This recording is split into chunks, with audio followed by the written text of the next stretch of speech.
Hi there. Welcome to the inaugural episode of Rupa's Six Questions for Authors. I'm Roopa Unnikrishnan.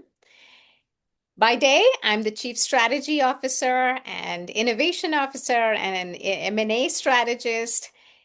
But the rest of the time, I'm actually an author. And I've written a couple of business books, and I just launched my fiction book, a murder mystery called The Jasmine Murders.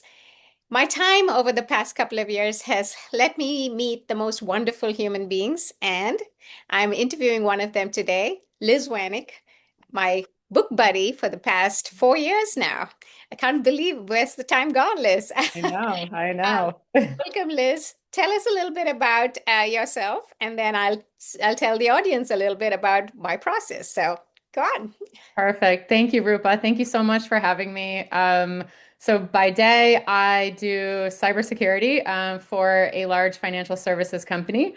But my passion is writing, and through that passion, that's how we found each other, and I'm so thankful for that. So I'm excited to be here today to sort of switch gears, and instead of talking about the ones and zeros, bits and bytes, to be able to talk about the writing process and all of the beautiful things that we get to experience as authors. So thank you so much. Thank you. Thank you. So, my six questions are actually, I'm going to be consistently asking them of all of the authors that I bring on to this stage. And they really talk about the origin spark, the process ritual you follow, your day job tension, a little bit, the abandoned idea, because God knows we all have them, right? The shelf test, and finally, the necessary lie you kind of have to tell yourself to keep going. All right. So let's get started. The origin spark. Every writer has a first idea, the one that made them think, I have to write this. What was yours? And did it ever actually become a book? Okay. So this is a great question. I think a lot of authors have probably stopped and started countless stories, myself included. So I sort of always wanted to be an author. There's actually boxes full of old notebooks in my basement. And yes, notebooks, because one, I am that old, but also for the longest time, I just had a easier time to write by hand than typing, especially for creative work. That's not the case anymore because it's sort of obsolete. But I do still do some things by hand. But anyway, that's a digression. So I guess the one book that I finally managed to get over the line that did become a story is actually Under Cover of Chaos. I'll tell you the origin of that one and sort of like how I went from like a idea to like a full-fledged story. I used to work for the United Nations, and I was in HQ for a while, and then I spent time overseas. And so in one of the field missions, so when you're there, you interact with your UN coworkers and some other international organizations, NGOs, national organizations. There's just a wide swath of people that you interact with. And one day, I'm sitting next to the Niger River in Bamako, Mali, talking with a friend of mine who is from an Eastern European country, not working for the UN.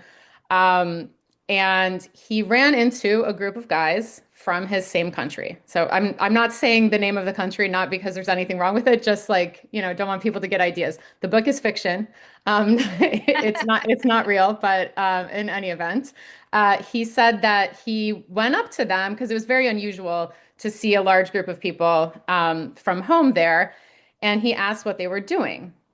So apparently, they were there to work security at one of the mineral mines, so outside of the capital, but in the southern region. And okay, that's like interesting, but why are they getting these guys from that particular country to do this security work? And then he said, well, they're probably guys who got in trouble back home. And so they came here, to avoid getting picked up by the police or doing time. So I'm thinking, okay, like what sort of trouble do you think they got into? And he said, "Oh, it could be drugs, could be murder, maybe both." I was like, "Oh, okay, well, that is very interesting." And so now I'm like thinking about this idea, like moving to a new place, starting over, trying to avoid consequences. So like this little nugget is circling around in my mind. And then I'm starting to think about the fact like, okay, they're going to be working in this mineral mine kind of like in the middle of nowhere. There's not going to be surveillance or um, like law enforcement watching what's happening, that sort of thing. And then I was like, okay, I bet their new bosses aren't really expecting that they would Right. kill someone, right? But if it happened, would there Oh, be yeah. consequences? Would there be accountability? Like I'm not sure, right? So then I'm thinking about that. And then, on top of this like move to avoid consequences and the lack of accountability when you're in that new location, you throw like civil war, domestic unrest, non-functioning criminal justice system on top of all of this. You've got like a really chaotic situation that someone looking for ways to get away with a crime could easily exploit. So yeah, I was kind of like, okay, this is an idea. Let me get serious and like put some work into this one and see where it goes. Amazing, amazing. So, do you have your book with you? Do you want to hold it up for Oh, us? I do. I do. This is the book, Under Cover of Chaos, and I actually wrote it with my twin sister, Rebecca Amazing. Wanic. So, yeah, I please love the take a cover. copy. I love it. And I'm one of the people who had the privilege of reading it. It's a Thank gripper, you. I can tell you. I had a hard time putting it down at night. I was like, oh, amazing Thanks, stuff. So, Rupa. congratulations. Thank Congratulations. you. And it's ready for pre-order right now. Yes, yeah, it's available for pre-order. It will be released on the 18th of June. It's available on the publisher's website, Black Rose Writing. And if you use the code pre-order 2026 when you do your purchase, you can get an additional discount. So Right. check it That's out. right. Pre-order 2026. I'll also have it in the comments below, right? Perfect, perfect. So the process ritual, walk me through what writing actually looks like for you on a daily or weekly or monthly or whatever basis, right? And not the fictionalized view that we hear, right? Oh, wake up in the morning. Tell me what it really looks like. Yeah, so I mean, I'll give it to you straight. For me, it is always a challenge. So I really wish that I could be one of those people who just sits down to the computer anytime they have, and the words just start flowing straight from my brain to my fingers to the page. But I don't really have those moments very often. As you know, I have like a pretty long commute to work. My day job is pretty exhausting, like mentally and physically. And so, moments when I can actually write with a fresh brain are few and far between. So I often have to negotiate time with my husband on the weekends, like, hey, Right. I need a big chunk of time. So like, sorry, can't go do something fun right now. I got to focus on this. I try days when I work from home. I try to take some time either in the morning before I start work so that I'm sort of ready with the juices to focus on that. And then occasionally in the evening. But I found that somehow recently evening writing is just not really working for me. That used to be my go-to. I would work, I would come home and I would do a bit of writing, but now I don't know, maybe I'm old or something, but my brain's just not really in it. Right. I think for like initial creation, that's sort of how it happens for Yeah. me. Yeah. But when I'm working on like edits, whether just general edits going back through or focused edits, maybe like working with an editor or getting feedback from a wonderful beta reader, and I can focus on a specific scene. Or I'm going through the whole text looking for certain, repeated points that I want to fix. Maybe I want to get rid of my adverbs or like make sure I'm not using passive voice or whatever. Like those kind of things I can do when I'm commuting. So I have spend time on the train, just looking at that. And when I've got sort of like small bite-sized pieces to look at, then I can dive in for 15, 20 minutes where I have it. But when I'm working on initial creation, it takes me a while to sort of like get immersed into like the world and the characters. And I'm thinking about, what happened before, what's going to happen down the line. Like, what does the reader know? What does the Right. character know? What do I know? Like, how am I going to get all of that? Then that is definitely a much slower process for me. So, I guess, Rupa, what I'm saying is it's a slog and I wish it wasn't. However, I love it so much that I'm willing to put in the work Yeah. because it makes me feel so excited and happy when I actually get something down on the page. Well, someday when we're rich and famous and this is all we do, then it'll be less so, right? That is definitely going to be a wonderful moment in time. Let's hope we get there. So, which brings me to the day job tension, right? Writing is, has to exist with your professional life, right? Yes. So, how do you manage that tension? Yeah. So I think like there's some things that like work has kind of I don't know, I'd like to say like taken from my writing, I guess like mostly what I just talked about, like the time and the focus. And I think, when we're growing up, everybody wants to give this advice to kids like, oh, do what you love and you'll never have a day of work in your life. And yeah, I mean it would be great if you could like marry your passion with what brings you economic Stability. yeah. So but I think for me, I'm glad that my day job does provide enough that I do have time and comfort to be able to work, but I would obviously love to have more time for the writing. But in writing there are some skills that I think I've learned that have helped me in my day job as well. So, like you and I talked a lot about how to understand your characters and how certain characters they're motivated by certain things, and that's very different from other characters. And sometimes they'll have a reaction that Right. somebody else might say, "Hey, that doesn't seem very realistic." But when you know the character, it's exactly what you would expect them to do.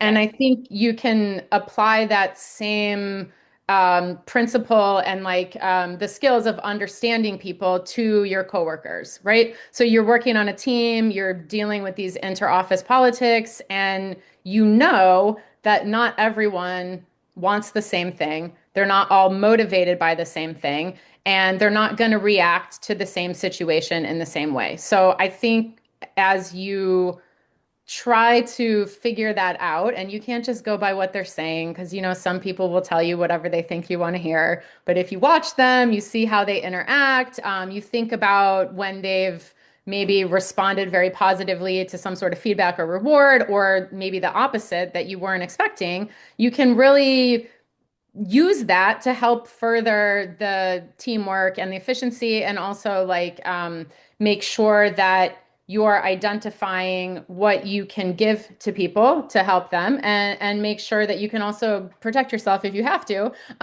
from someone who might be showing one thing but maybe behind the scenes it's something a bit different. So I think that's been really helpful and also fun. Yeah. And I guess the other thing that I do appreciate about having a day job that focuses on like a very different aspect of like the world, technology, cybersecurity, like the digital space. I think at some point you can get a little bit like tired and exhausted with all the problems you're dealing with there. And then, maybe it's time to switch and you focus on other problems, like murder and like creation of a new universe and like what are these characters up to? And it's kind of nice to give yourself a break and be able to go back and forth between those. So yeah, it is a tension, but we make it work. Yeah, it's tension, but what you're talking about seems to be like they nourish each other, right, and support each other. Yeah. That's lovely. Yeah. So switching tax a little, the abandoned idea, right? What's the book you started, or idea you started, got deep into, and then had to walk away from? What does it say about you that you can't quite finish it yet? Yeah. So, as I mentioned, like my whole life, I've been like starting and stopping books. So it's definitely like as you pose this question, it's making me kind of remember some of these old ideas that I had forgotten that I even started. But like, I mean, even you and I actually, we started a project that we didn't finish, but it's Yes. also reminded me of a conversation that I had with my friend maybe like 15 years ago. So I was thinking about an idea, and it was related to a relationship between a teacher, professor, and a student.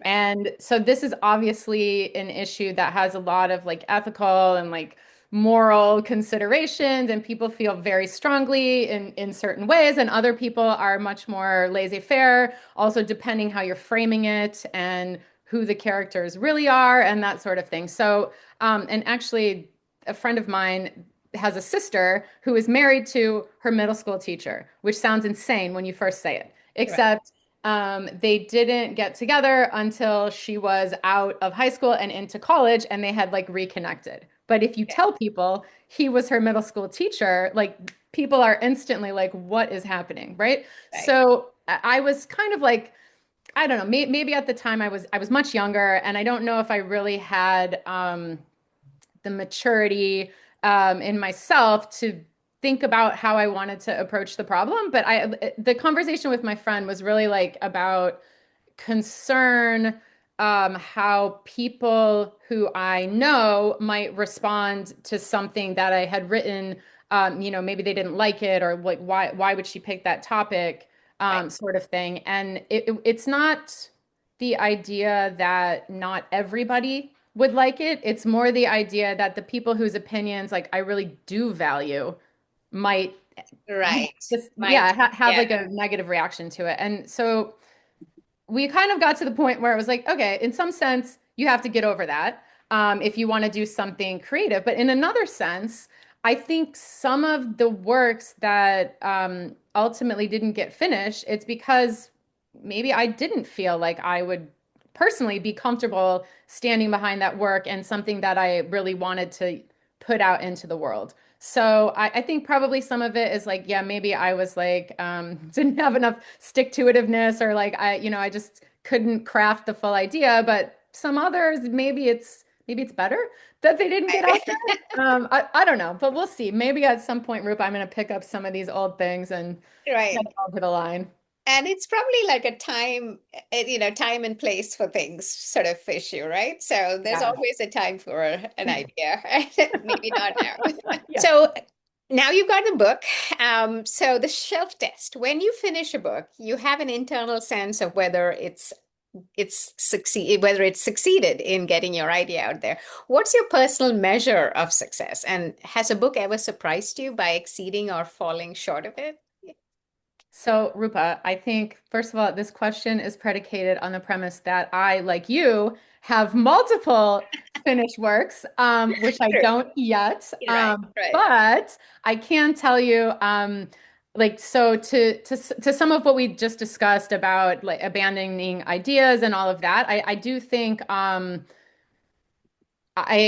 I felt good as I was going through the process of working on Undercover of Chaos, because it like at each point when normally I would have like said, okay, forget it, what am I doing, or like just stopped to like reconsider all of the characters and all of the settings, and I didn't have that. Like I definitely made big plot changes as I went, but it always felt good.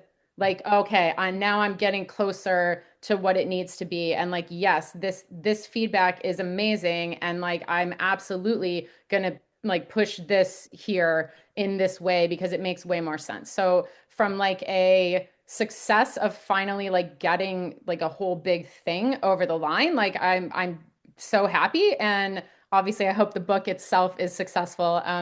Remains to be seen. But I think additionally, I don't know if I told you, but I have a short story coming out later this year. And when the publisher approached me about that one, we were like discussing timeline and like, I like when can you get it to me? And they ended up asking for the short story within like it was like a 3 month period or something like that, which like when we agreed on it, I was like there's no way I can do that. Like it took me years to do this other book. Like the timeline really felt to me like so much of a squeeze that I was going to be taking like 3 weeks off work and staying up all night to try to finish it. And somehow this story just like flew out of me. It was insane. And I was not expecting that at all. So that was like definitely a massive surprise to be able to like go from sort of like zero to something Mm. in such a dramatically compressed timeline. And I don't know, maybe it's that whole thing about like, you stretch any task to the time allotted to do it in. I don't It's, know, but like I really did feel much smoother, more fluid when I was working on that one, and I don't know why. So I guess I'm also gonna wait and see how that one ends up. But my hope maybe is that as I'm working on the second novel for Stella, the main character from Undercover, that maybe I've like learned a lot along the way, and that's going to be something I can do going forward. Somehow I don't think so, but like a girl can dream. no, that's fascinating actually. The piece about like something just exploding out of you, right? It sometimes can feel like that, and you're like, where did that come from? Yeah, yeah. Yeah. So let's sort of end with this, what I call my awkward question, which is the necessary lie, right? All Mm. writers protect something, sort of a belief perhaps of themselves or their process or their readers. That's probably not, they know it's not entirely true, right? So what is yours? What's that sort of one little semi-lie you tell yourself? Yeah, so this is a good question, and Rupa, they always say like never let people know your vulnerabilities, even or maybe especially if you trust them. But I'm gonna tell you something, yeah, for this that I don't know, like I hope it doesn't sound cheesy or It's silly or just between anything. the two of us, Yeah, yeah.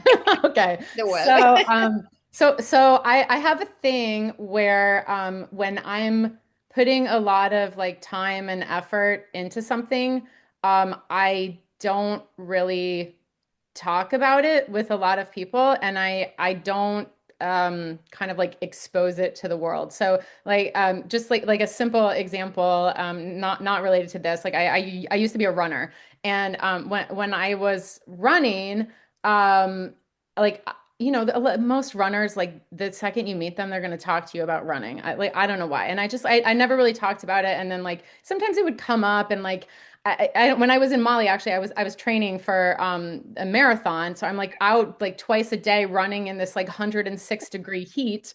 But like it was kind of like, okay, that's my thing. If someone asked me, hey, I saw you running, like what were you doing? I was like, oh yeah, just trying to get in shape. And I don't know why. I think part of it is because like I'm not a fast runner.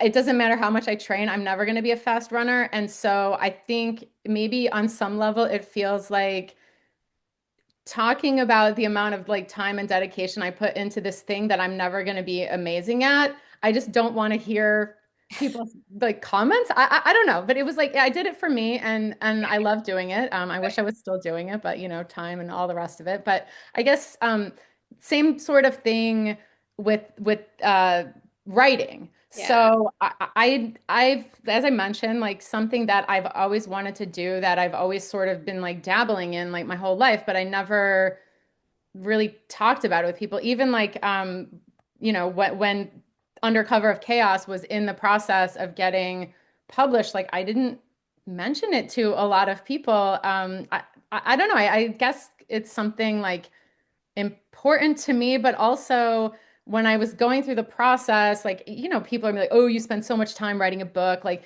you're never going to get published. Or like, oh, you publish your book, you're never going to make any money from that. Like, why do you spend Right, the time? And right. I think I like, it's almost like I don't even want to hear those questions. Like I have answers for them, but they're for me, and it's like a personal project. And I guess I was I was I have a guy who he just graduated from university, actually a grad program, but he went straight from undergrad to grad. So like like young mid 20s. He said to me, "Oh, congratulations on your book. How long have you been working on that? For like a year?" And I was like, yeah, a little more than that. A little Yeah. more than that. So anyway, just like people maybe don't have, or maybe he could write a book in a year. I don't know. But like me, I can't do it. It's again, it's a lot more of an effort than that. So, I think like the lie kind of part of this is like the sense that someday I will have like figured things out enough that I'm like so confident and cool about like where I am and where I'm going that I can, just yeah, I can talk about anything with anyone at any time, and it's fine. Right. And I don't know, like for me, I've just kind of like I don't know if you saw like the dedication for Undercover of Chaos says it's for people who don't know where they're going, but put one foot in front of the other anyway. And Right. that's sort of like my life history, I guess. Right. Like some people are born knowing exactly what they want to do, or they have like really good like teachers, mentors, like people guiding them along the way. And then some people are just sort of figuring it out as they go. And I guess I have this hope or belief that someday I'm gonna figure it out. And I guess maybe that's like the lie that keeps me going because like who knows if I'll get there or not, but at least hopefully I can get another story out of Yeah, no, it. that's fascinating. And actually, I think every Indian mom will be like, "You're doing the right thing," because they're like, you never tell anyone your plans because they're Oh, like, really? the evil eye will get you. So, you just gotta say, "Hey, I Oh, just happened to win this thing," even though you put all your heart into it. You just okay. keep Oh, it that's easy. interesting. Don't share too much, just, relax into it. So, Yeah. Oh, wow. Okay. All right. So there then you go. I'm You're I'm doing following great. I'm following the path. Well, listen, thank you so much for taking the time. I know that there are lessons in what I just heard from Liz, right? So for example, just the very first one, because I do have these ideas that pop in my head, and sometimes I'll just like send a text to myself, and then I look at it later and I'm like, what was that? I'm actually going to get my, notebooks out and just write that idea out properly so that, Yeah. I can turn some of them into a real work of fiction. So thank you for that. And I think this idea, see all these ideas that you kind of captured, I'm really wishing for many, many more books. Certainly in the stellar trilogy, or maybe even just a Yeah. series, but other storylines as well. So thank you, Liz, and I'm so grateful to call you my friend. Thank you so much, Rufa. Honestly, I'm touched to be here, and I'm obviously so grateful and thankful for our friendship. So yeah, hopefully we have many more stories from both sides that we can discuss down the line.